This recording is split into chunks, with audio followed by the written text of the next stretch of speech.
àwọn mẹ́rin lẹ́ẹ̀kan lánàá báyìí ẹlẹ́ẹ̀kẹrin kú sákú márùn ẹlẹ́ẹ̀karùn kú sákú náà báyìí ìlà tún pè báyìí àwọn mẹ́rin wọ́n tún kó kù wọ́n bọ̀ níbo ni wọ́n fẹ́ tá gbé ọ̀rọ̀ tá jọmọ Yorùbá tí wọ́n dẹ̀ ń wòran wọ́n dẹ̀ tó security wà Ondo State sọ yẹ kó rí bẹ́ẹ̀ àwọn kan wá. So you know we go borrow money finish spend for farm Fulani go come kill us join we go come they go dey beg us money say we no go chop they go take care of our life we rape our life our wife they go take kill us join kidnap us join kill us join they go take kidnap us help us. gbọ́mi káfàtà níbi tètè ń gbọ́ mi ẹ kú dédé àsìkò sí ti dáadáa la bá yín ṣọ́ọ̀dẹ̀ òdùn bí àdúpẹ́ fọlọ́run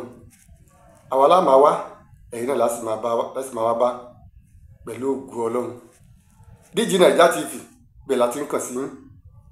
tẹ́ bá fẹ́ gbọ́ ọ̀rọ̀ tó yanrantí àṣàyàn ọ̀rọ̀ ojúlówó ọ̀rọ̀ tí ò lábùlà ẹ tọ́ra ṣàṣà máa bọ̀ ní DG Naija TV kò sábà wọn kò sí tàbí ṣùgbọ́n kò sí ẹyẹ tó ṣe bí àdán tó doríkodò tó lògbà bí àdán kò sí wọ́n ṣe àfijọ́ yìí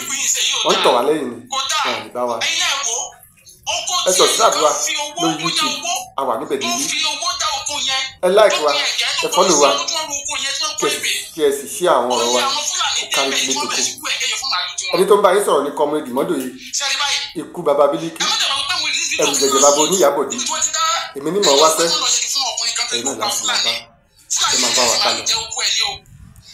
ṣùgbọ́n kó tó di pé a máa lọ ẹ jẹ́ àṣà bá mi wo fọ́nrán yìí mo máa fi fọ́nrán kan hàn yín sí tí n bá ti fọ́nrán yìí hàn yín tán àwa sọ mi. ṣé ìwà yìí da ẹni bísíǹsì ẹ̀fín bá bísíǹsì ní bísíǹsì jẹ́ báwo ló ń jẹ́ òṣèlú wọn bí yóò ṣe yẹ tó ń pè báyìí bí wọ́n ṣe ń yáwó báyìí cooperative who knows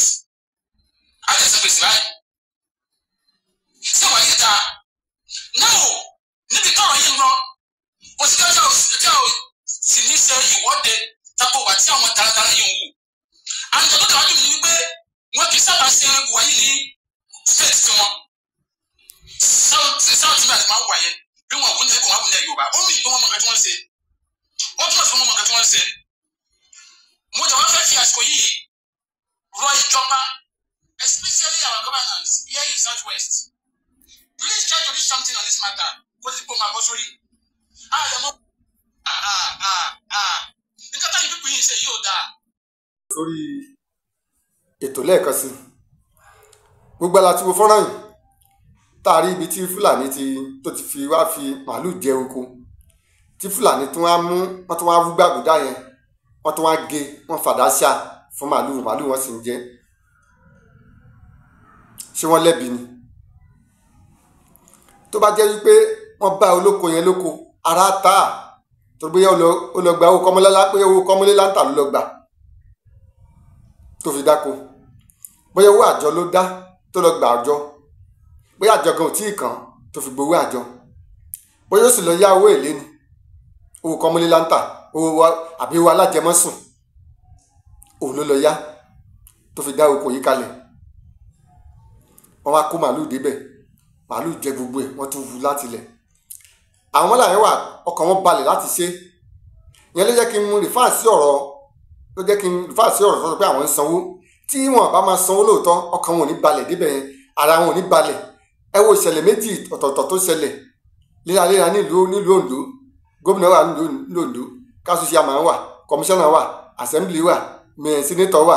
rep wà ọba wà baálẹ̀ wà balógun wà gbogbo wọn wà dédé náà wà ìṣẹ̀lẹ̀ yìí dẹ̀ ṣẹlẹ̀ kò sí nǹkan kan tó ṣẹlẹ̀ àbí òsọba ní Ondo ni àbí òsí gọ́vnà ní Ondo ni àbí Ondo state ògùn ní gọ́vnà ni eré àbí tó ti ṣẹlẹ̀ yìí ṣé kò sí senator tó ń control eré abẹ àwọn eré àbí tó ṣẹlẹ̀ yìí ṣé kò sí rep tó ń control bẹ àwọn eré àbí tó ṣẹlẹ̀ yìí ṣé kò sí assembly tó ń control bẹ àwọn ibi tó ṣẹlẹ̀ yìí ṣé kò sí council chairman tó ń control bẹ àwọn ibi tó ṣẹlẹ̀ yìí ṣé kò sọ́ba tó ń control bẹ àwọn ibi tó ṣẹlẹ̀ yìí ṣé kò sí baálẹ̀ tó ń control bẹ.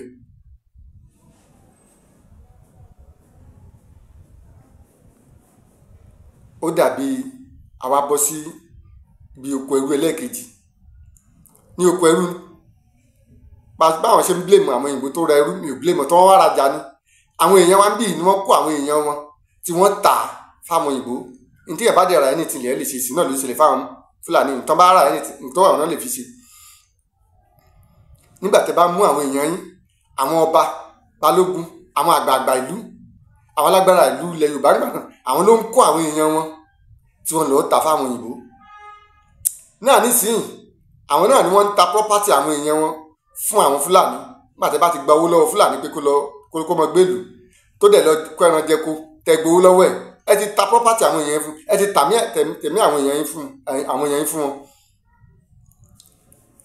Yèmí wá sọ jí pé nígbà tí Chief Sunday Igboho sọlẹ̀ nígbà náà lọ́hùn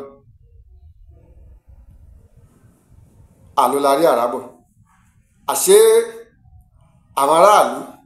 àwọn aṣáájú ìlú tí wọ́n lọ fẹjọ́ sùn níjọ́ náà lọ́hùn àṣé àwọn náà ní polè wájà àṣé àwọn ní polóko wá sọ nígbà tó bá ti gbowó lọ Fúlàní torí mo rí pé gbogbo nǹkan tó ní Fúlàní yẹn ṣe níjọ́ náà lọ́hùn tí ó lè kó pọ́sibù ṣá báwo ló ṣe láyà láti ṣe àṣọ ti sanwó fún wọn wọn dẹ̀ ti gbé ìbúra dílẹ̀ wọ́n sọ pé gbogbo ohun tó bá wọn kó lè má sọ ò ní lè sọ̀rọ̀ mọ́. àwọn àgbààgbà ilẹ̀ Yorùbá àwọn ló ń ta wá fún Yorùbá ló ń tà wá ìtorí ẹ̀ wọn ò lè ever support Yorùbá nation láéláé torí tí a bá bọ́ sí Yorùbá nation gbogbo dáradára tó ṣe yẹn ó máa stop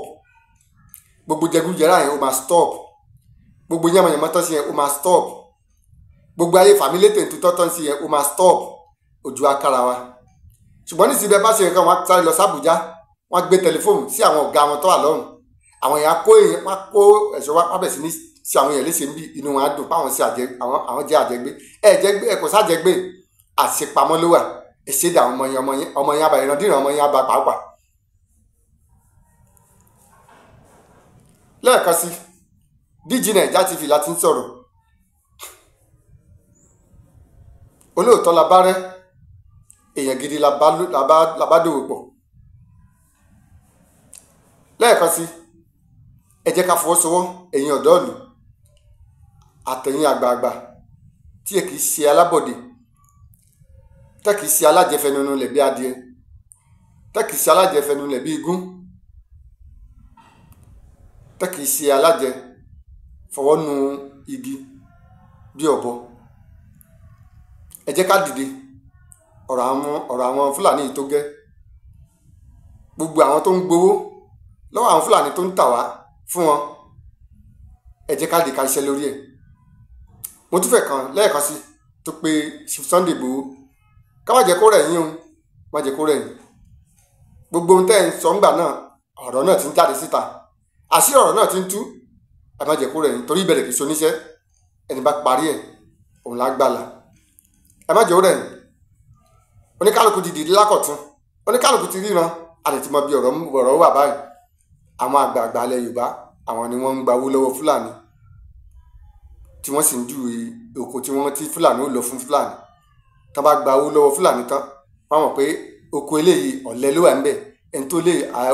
alágbára lélẹ́yìí ẹ má dé oko eléyìí oko ẹni yìí àtẹ̀bádébẹ̀ wàhálà so eléyìí aráàlú lásán ni kò mọ̀ yẹn kankan lù ọmọ níṣẹ́ ni oko ẹni kẹ́ lọ jẹ́ àwọn àgbààgbà ló ń gba owó lọ́wọ́ àwọn àgbà bíi baálẹ̀ ọba ìlú àwọn alágbára ìlú ló ń gbowó lọ́wọ́ Fúlàní tí wọ́n ń júwèé oko bíi tí àwọn Fúlàní ó da ẹran lọ fún Fúlàní quote me bọ́ọ̀rọ̀ ẹ̀ṣin máa jẹ́ ni bọ́ọ̀rọ̀ ẹ̀ṣin jẹ́ ni. wẹ́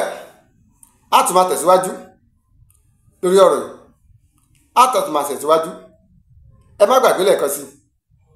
tí ẹ bá ń fẹ́ ọ̀rọ̀ tó yanjú ẹ bá fẹ́ gbọ́ ọ̀rọ̀ tó yanjú òtítọ́ ọ̀rọ̀ tí ò lábàwọ́n tí ò lábùwà tí ò lábùlà rárá ẹ lọ sí YouTube tààrà ẹ lọ subscribe DG Naija TV